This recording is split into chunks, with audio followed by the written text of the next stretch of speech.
தற்போது வளர்ந்து நல்ல நிலையில் இருக்கும் சில மூத்த மாணவர்கள் ஒன்றாக சேர்ந்தார்கள்.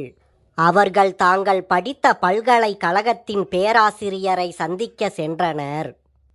அந்த சந்திப்பின் போது சுவாரஸ்யமாக சென்று கொண்டிருந்த அவர்களுடைய உரையாடல் திடீரென்று வேலை மற்றும் வாழ்க்கையில் ஏற்படும் மன அழுத்தம் பற்றிய விவாதமாக மாறியது.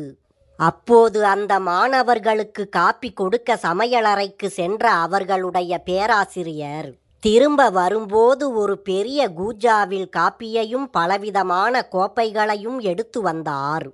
அவர் எடுத்து வந்த கோப்பைகளில் பீங்கான், பிளாஸ்டிக், வெள்ளி, எவர் சில்வர், கண்ணாடி ஆகியவைகளால் ஆன கோப்பைகள் இருந்தன. அவற்றில் சில கோப்பைகள் விலை உயர்ந்தவைகளாகவும் சில கோப்பைகள் சாதாரணமானதாகவும் இருந்தன.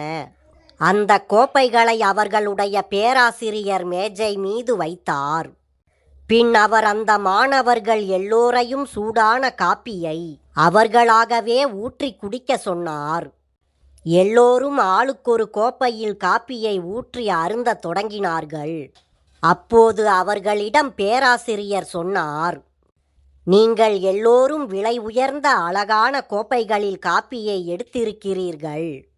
மேஜையில் மீதி இருக்கும் கோப்பைகள் மிக சாதாரணமான விலை மதிப்பற்ற கோப்பைகள். உங்கள் அனைவருக்கும் மிக சிறந்த பொருட்கள்தான் தேவைப்படுகின்றன. அதைத்தான் நீங்களும் எதிர்பார்க்கிறீர்கள். அதுதான் உங்கள் பிரச்சனைகளுக்கும் மன அழுத்தத்திற்கும் காரணம். உண்மையில் நம் அனைவருக்கும் வேண்டியது காப்பியே, கோப்பை அல்ல. ஆனால் நீங்கள் எல்லோரும் விலை உயர்ந்த கோப்பையை தான் எடுக்க முயற்சித்தீர்கள். மேலும் நீங்கள் அடுத்தவர் எப்படிப்பட்ட கோப்பையை எடுத்திருக்கிறார் என்பதையும் நோட்டமிட்டீர்கள். இப்போது நீங்கள் வாழ்க்கை என்பதை காப்பி என்று வைத்துக் கொள்ளுங்கள். வேலை, பணம், சமூகத்தில் நமக்குள்ள பொறுப்பு, அந்தஸ்து ஆகியவை கோப்பைகள். இவையெல்லாம் நம்முடைய வாழ்க்கையை வாழ்வதற்காக நம்மால் பயன்படுத்தப்படும் கருவிகள். இவற்றால் எல்லாம் வாழ்க்கையின் தரம் ஒருபோதும் மாறாது.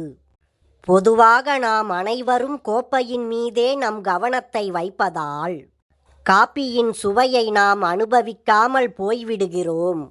ஆகவே கோப்பையில் உங்கள் கவனத்தை சிதறவிடாமல் காப்பியின் சுவையை அனுபவியுங்கள். இவ்வாறு அந்த பேராசிரியர் தன் மாணவர்களிடம் அறிவுறுத்தினார்.